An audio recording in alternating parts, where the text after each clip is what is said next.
So we are now on the chapter 8 and the topic is business ethics. First, let us define what is business ethics. There are many definitions of business ethics, but the ones given by Andrew Crane and Raymond C. Baumhart are considered the most appropriate ones. According to Crane, business ethics is the study of business situations, activities, and decisions where issues of right and wrong are addressed. Baumhart defines the ethics of business is the ethics of responsibility.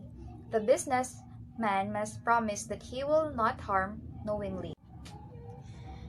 The world of business is oftentimes seen as a moral world. When we say amoral, it is someone who does not care if his actions are right or wrong. It is viewed as a world solely driven by the profit motive, and business people are often portrayed as ruthless, self-interested individuals. When we say ruthless, these are people oftentimes selfish and showing no pity. One might thus wonder how business and ethics can coexist. We all know that one of the principal tasks of ethics is to enforce the values of justice and fairness. In cases in which there are severe abuses of authority and growing inequality in the distribution of resources between people who are supposed to administer them. Those businesses who often aim for growth and profit are often subject to unethical practices, especially those who occupy the seats of power of corporations. When we say occupy the seats of power, usually those people who has larger shares is degrading their employees because they think that they are more superior beyond everyone. But not all business uses their power to produce unethical behavior or harm nor damage. Some might use it for survival and flourishing.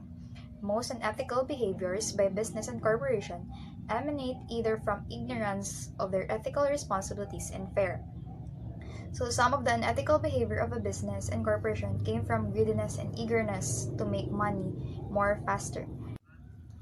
So in conclusion, money is most likely their aims rather than doing what is right.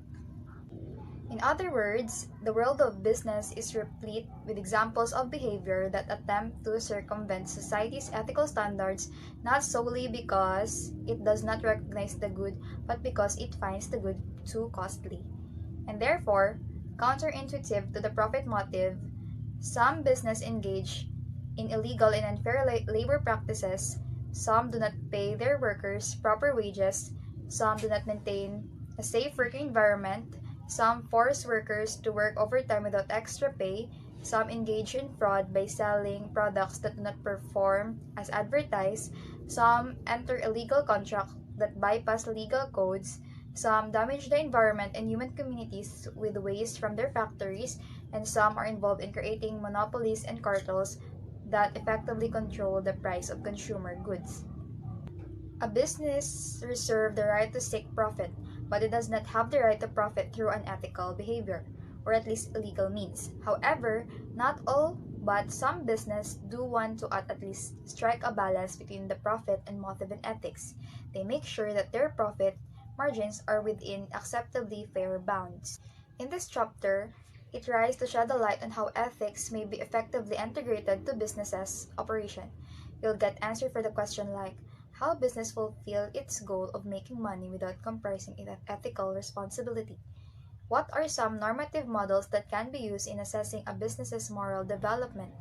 Simply put, how can the profit motive and ethics coexist? The next topic is about multinational corporation. Multinational corporations are companies that have manufacturing, marketing, services, and administrative operations in many different notions. They market their products in whatever notions that offer manufacturing advantages and attractive markets. They draw capital, raw materials, and human labor from wherever in the world they are cheap and available. All the 500 largest U.S. industrial corporations are multinational. One of the famous multinational corporations is the BDO. Popular in their motto, "We find ways." It is based upon the Philippines, but its services are filled nationwide with wide-range industry-related services. Globalization has brought the world many benefits as they recognize name brands such as Nike, Motorola, General Electric, and Ford, build factories, and establish assembly operations in countries with low labor costs. They bring jobs, skills, income, and technology to the region of the world that were formerly underdeveloped, raising the standards of living for these countries and providing low-priced goods. But globalization has been blamed for inflicting significant harms on the world as well. Critics claim it has benefited developed nations but has left behind many poorer nations that only have cheap agricultural products to trade. It is right that poor countries become poorer because they cannot fit in on other rich countries and cannot put themselves up because they are dependent on other countries. Additionally, multinationals have brought Western culture everywhere through movies, books, songs, games, toys, television shows, electronic gadgets, dances, fast foods, brands, art magazine and clothes, driving out distinctive local culture and traditional that are in danger of diminishing or disappearing altogether. Hi everyone, I am Genevieve Minor. My topic for today is normative theory of business ethics. It is not uncommon to hear that the criticism that those who theorize and teach business ethics have a little or no experience in actual practice of business. Some argue that deontology, virtue ethics, and consequentialist moral are esoteric philosophical theories that are inapplicable to real-life business situations. Some say that if one is fully engaged in the working of business world, one realizes that it is not a world of abstraction, but a world of simple and practical problem solving. In this case, one realizes that the business ethics, if it is truly applicable to such a context, must negotiate a way of speaking in language of business. For me, it means that not all who teaches business ethics have experience in real life situations. We don't need to abstract it all. We don't need to study it hard because it says that life is a simple problem solving. And it also says that not all the normative theories are applicable in real life situations. You just need to be clear and true on what you want to say in order to understand and accept by those who in a business community. The stockholder theory. This theory states that the business are merely an arrangement by which one group of people, that stockholders, advance capital to other group. The managers to be used to realize specified ends and for which the stockholders receive an ownership interest in the venture. In this theory, it is the people who invested money in the company that serve as the main source of business decision. Managers act as agents that serves the pleasure of investors. That they are not allowed to divert funds away from the business plan that has been expressly approved by the stockholders. Good afternoon, sir, classmate.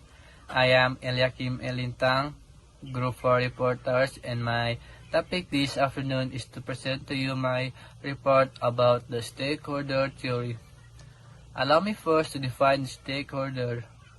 Stakeholder is defined as any group or individual that stands to benefit or suffer from decisions made by the corporation. They are the people who own a share in a business, such as the employee, customer, or citizen who involved with an organization's society, and therefore it has responsibilities towards it and an interest in its success. They depend on the decision made or created by the company. Now, the stakeholder theory is a theory of organizational management and business ethics that accounts for multiple constituencies impacted by the business entities like employees, suppliers, local communities, creditors, and others. It addresses moral and values in managing an organization, such as those related to corporate social responsibilities, market economy, and social contract theory. This theory holds that the management's fundamental obligation is not to maximize the firm's financial success, but to ensure its survival by balancing the conflicting claims of multiple stakeholders. This means that these theories will help the stakeholders to ensure their investment and to maintain the good relationship and trust between the holders and the company. According to ASNAS, this obligation is based on the two principles of stakeholders management, and these are: first principle of corporate legitimacy. This principle, the corporation should manage for the benefit of its stakeholders. Under on this, the right of its stakeholders must be ensured, and further, the group must participate in some sense in decisions that substantially affect their welfare. Meaning, this principle helps its stakeholders to secure their share and highly required them to participate to the company where they engage and invest. The second principle of stakeholders is the stakeholder fiduciary principle. These principles, the management bears a fiduciary relationship to stakeholders and to the corporation, an abstract entity. The company or business should ensure, secure, and seek always a solution for the safeguard of the stakeholders for the long term of survival of the investment and the company. Thank you, that's all. So we are now on the social contract theory. First is, let us define what is social contract theory. Social contract theory is nearly as old philosophy itself. Is view that persons and moral or political obligation are depends upon a contract or agreement among them to form the society in which they live. So this normative theory states that all businesses are ethically obligated to enhance the welfare of society by satisfying consumer and employee interests without violating any of the general canons of justice.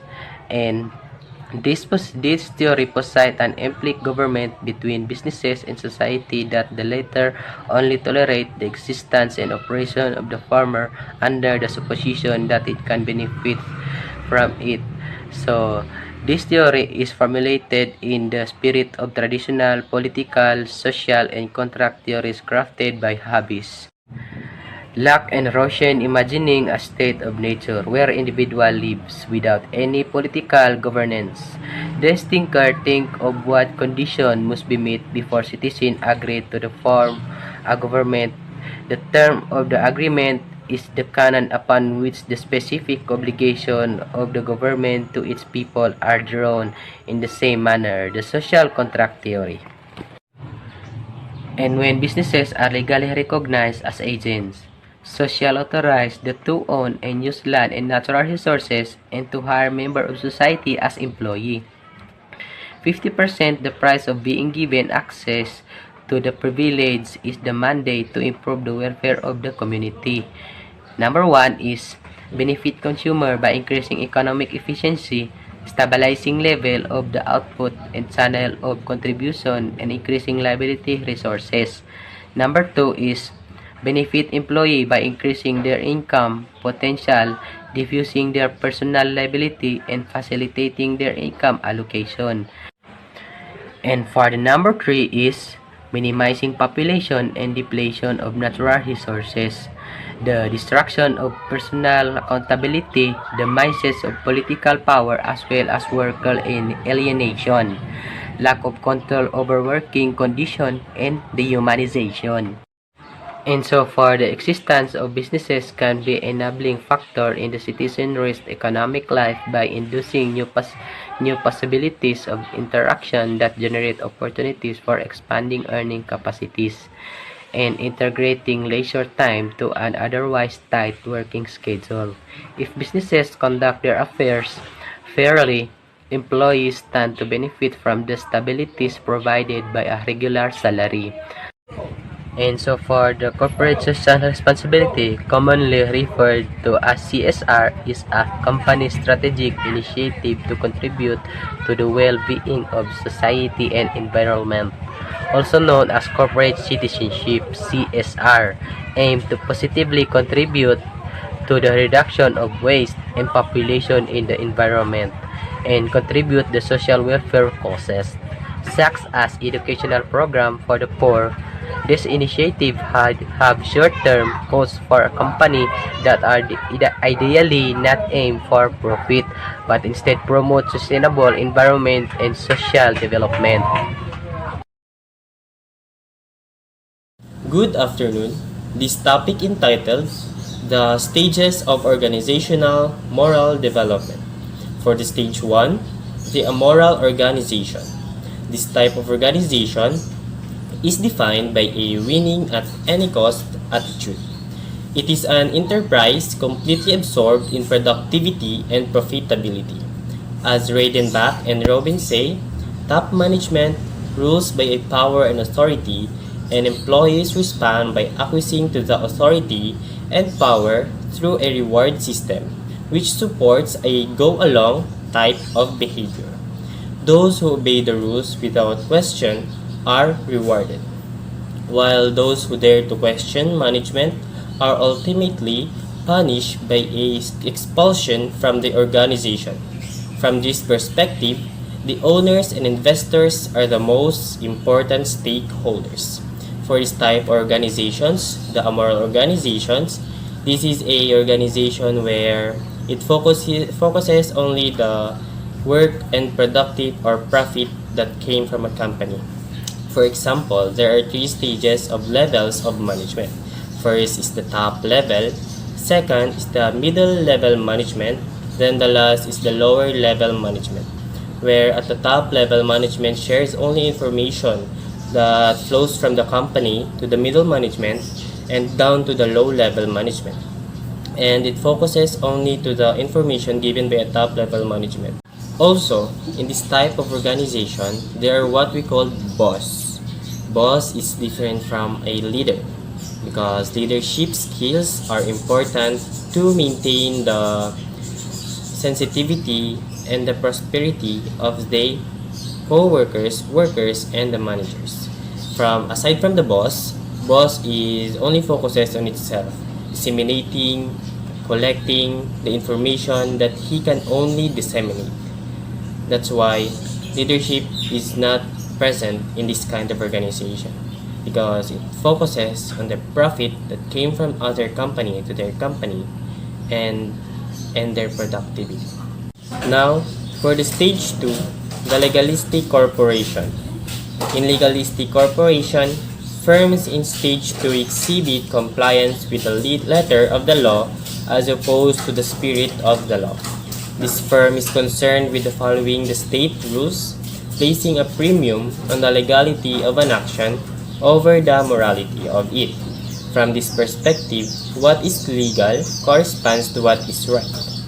While it shares the principality of the profit motive on stage 1, stage 2 is concerned with the legality of the way by which profit is gained. For this type of corporation, this corporation focuses on the following the rules of the state laws by not considering what is written on the spirit of the law.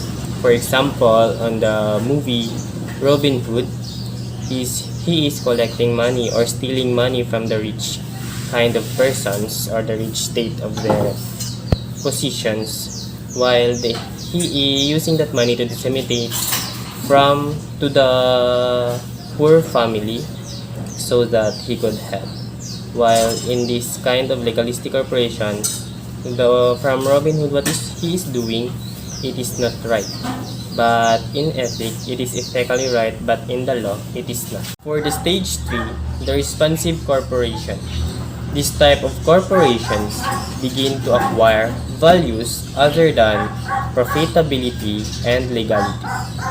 This type of corporations are inclined to give in the societal demands, and therefore, it realized that business has an obligation to operate with society in mind.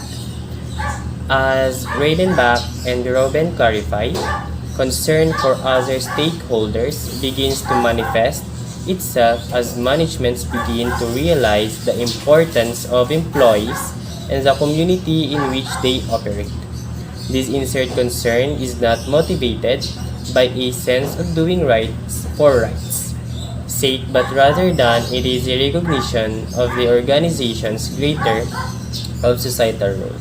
In this type of corporation, it is a concern about the societal demands, and they are not focusing on the profitability and the legality of their company. They have the code of ethics. Also, they have a concern about their employees, where it is one of the characteristics or attitude of what a leader should acquire. So, this company has a leadership skills of what it gets because they have what is called a share of thoughts about the other employees, where they have a concern about their stakeholders or the other companies, especially the demand of the society.